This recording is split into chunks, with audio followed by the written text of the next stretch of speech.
So, JP Morgan, one of the biggest banks on the planet, just dropped a bombshell prediction about Bitcoin that has the entire market buzzing. They've gone from being total crypto skeptics to major bulls. And, the logic they're using is actually what's so fascinating. So, let's dive in and investigate what they're saying and, more importantly, how they're getting to these incredible numbers. Here it is. This is the number that has everyone talking. $170,000 for a single Bitcoin. I mean, it's a staggering figure. So let's get right to the source. Okay, so here's the actual quote from their analysis. Notice those key ingredients, right? A super specific price target, a pretty tight 6 to 12 month timeline, and two really crucial conditions, a reset in all the market leverage and Bitcoin's volatility getting better when you compare it to gold. We're going to dig into both of those ideas. And this, of course, leads us to the big question of this whole explainer. How in the world did one of the world's largest banks come up with a number that specific? I mean, a figure like that isn't just a random guess. It has to come from a particular model. So let's pull back the curtain and see exactly how they built it. All right, first things first, we need to unpack the core logic.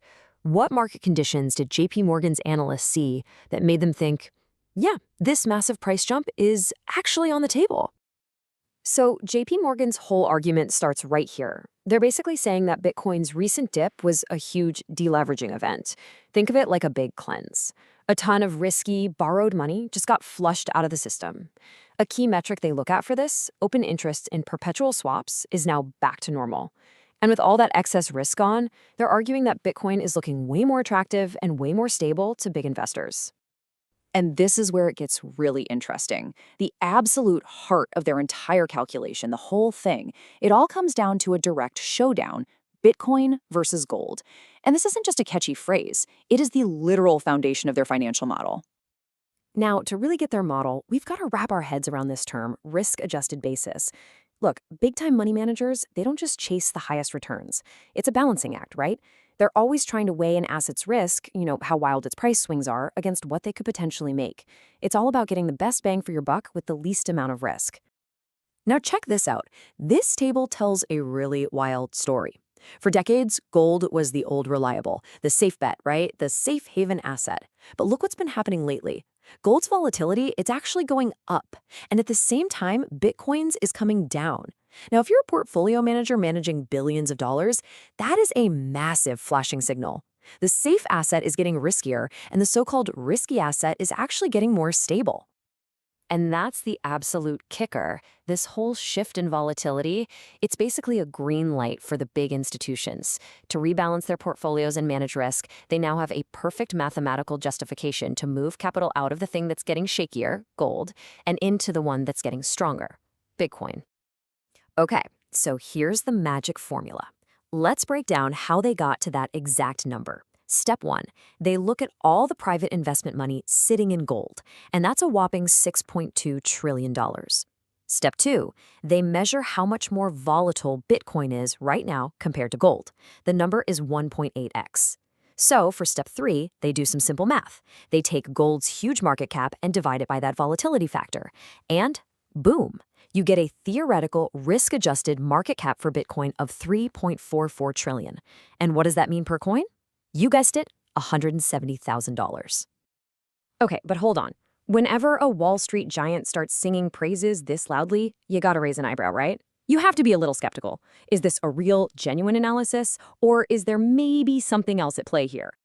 And this quote, it just nails the skeptical argument perfectly.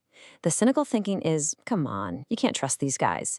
Maybe they're just pumping up the price because they want to sell their own Bitcoin holdings to everyday investors at a huge profit. They need some exit liquidity. It's a classic concern, and you really can't just brush it aside. But, and this is a huge but, here's where the plot thickens. This isn't some brand new model they just cooked up. JP Morgan has used this exact Bitcoin to gold comparison before, and their track record, well, it's actually shockingly good.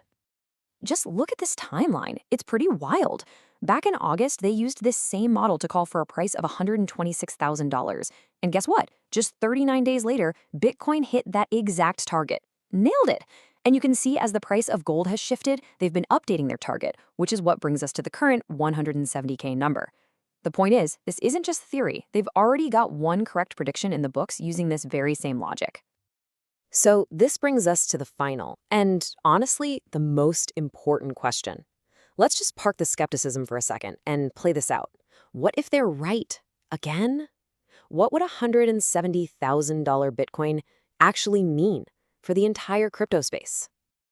For years, the whole Bitcoin world has kind of revolved around this 4-year cycle theory. These predictable booms and busts tied to the halving events. But there's a competing idea, the extended cycle, which basically says all this new institutional money is changing the game and breaking those old patterns.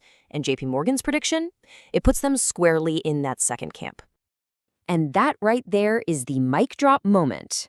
If Bitcoin actually hits $170,000 in the next year or so, as JP Morgan is suggesting, it would pretty much destroy the 4-year cycle theory for good.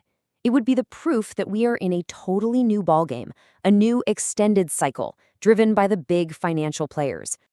So, we're left with this huge, fascinating question. Is this just another wild price prediction? Or are we watching the old guard of finance, Wall Street itself, literally rewrite the rulebook for Bitcoin's future right before our very eyes?